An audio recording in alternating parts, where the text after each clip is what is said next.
Donc, il n'y a aucun problème à ce jour entre le ministre et la Justice et les conseils supérieurs de la magistrature. Il n'y a aucune contradiction entre le Conseil supérieur de la magistrature et les ministères de la Justice. Pour autant que toutes les mesures que le ministre d'État ministre de la Justice prend rentrent dans le cadre de la loi, dans le cadre du droit. Et le Conseil supérieur de la magistrature ne s'y oppose pas du tout. Et nous ne nous opposons pas tous contre ou aux réformes. Nous sommes tous pour les réformes courageuses qui constitueront une thérapie de choc face aux maux qui rongent en fait notre justice en général. Et ceux contre lesquels nous nous attaquons tous, ce sont les réseaux mafieux que l'on retrouve dans tous les secteurs de la vie nationale et qui ont mis à genoux malheureusement notre République. Et nous nous sommes accordés de pouvoir continuer à traquer tous ces réseaux mafieux qui opèrent dans tous les secteurs de la vie nationale, dans l'avocature, dans le huissariat, dans la magistrature, dans la politique et dans bien d'autres secteurs de la vie nationale. Nous devons les démanteler au bien de notre peuple et pour le bien du chef de l'État. Le procureur général près la Cour de cassation est les bras séculiers du ministre de la Justice. C'est ce que dit l'article 70 de la loi sur l'organisation des juridictions de l'ordre judiciaire. Et de ce point de vue, nous sommes en parfaite relation, nous nous concertons et ils exécutent les injonctions que le ministre de la Justice dicte sur la lutte contre la criminalité, contre la délinquance économique et financière. Mais il faut également rappeler que parmi les réformes, le chef de l'État nous a instruit d'accélérer le processus d'adoption de la loi portant création et fonctionnement du parquet financier. C'est aussi de cela qu'il était question lors de notre échange avec le président du Conseil supérieur de la magistrature. Je viens d'atterrir et croyez-moi, je règle cette affaire dans 2 semaines maximum. J'ai alerté, tous se sont constitués contre moi. Voilà les résultats. Ça, c'est un sabotage des actions du chef de l'État et ça ne se passera pas comme ça. Chaque semaine, les magistrats envoient des détenus ici, à Makata, sans tenir compte de la capacité de contournement de ceux. Et ça, c'est injuste. Vous venez ici, vous faites sortir des gens clandestinement. Ça, c'est un acte de sabotage, c'est pas de l'évasion. De toutes les fois où moi j'ai désengorgé, ils ont envoyé les doubles. C'est depuis que j'ai commencé, combien de détenus ont été envoyés ici, après le désengorgement. C'est là qu'on saura l'acte de sabotage d'où il est parti. Et on va sérieusement sanctionner.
Je tiens à vous remercier.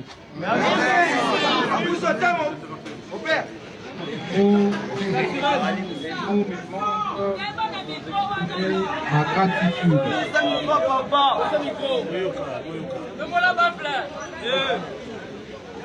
Je sais que les mots me manquent pour vous exprimer ma gratitude.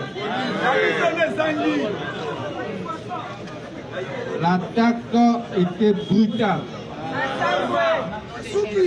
L'attaque était sauvage.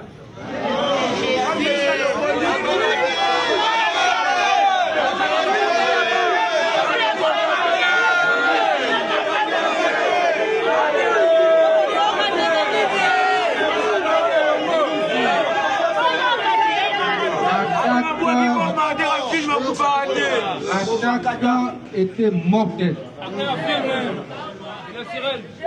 Mais grâce à Dieu, grâce au soutien du chef de l'État, grâce aux multiples prières,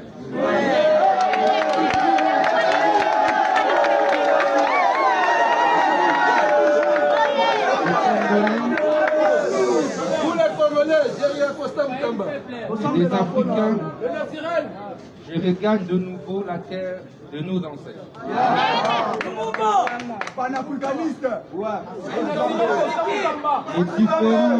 Les différents messages, les différentes mobilisations que vous avez organisées témoignent du soutien que vous apportez à la lutte noble que nous menons pour le redressement de notre justice.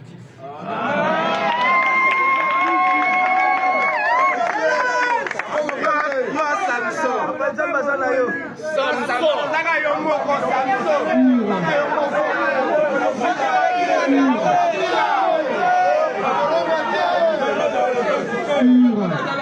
instruction du chef de l'État.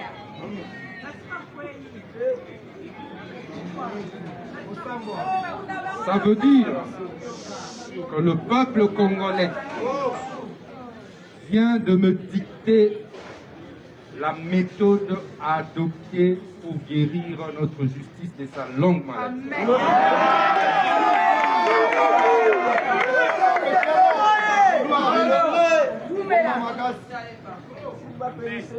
Je vais donc, plus que jamais, travailler pour continuer à honorer le chef de l'État et à ne pas décevoir le peuple congolais.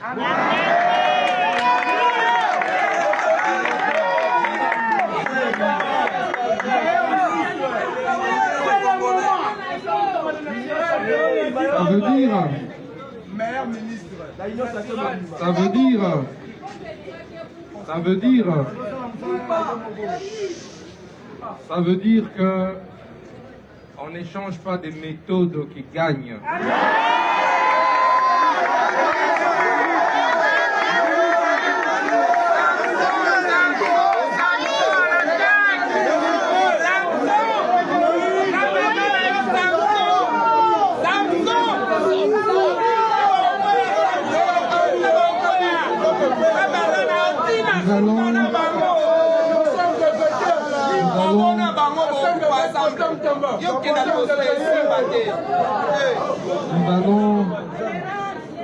Nous allons poursuivre sans relâche et avec beaucoup plus de fermeté encore.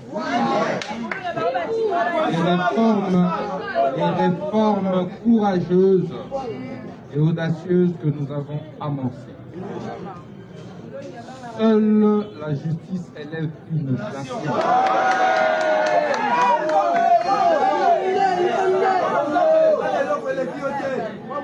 De tout temps,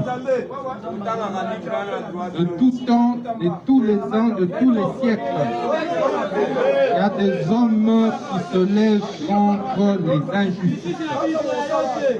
Et nous allons nous inscrire dans cette démarche-là. nous allons démanteler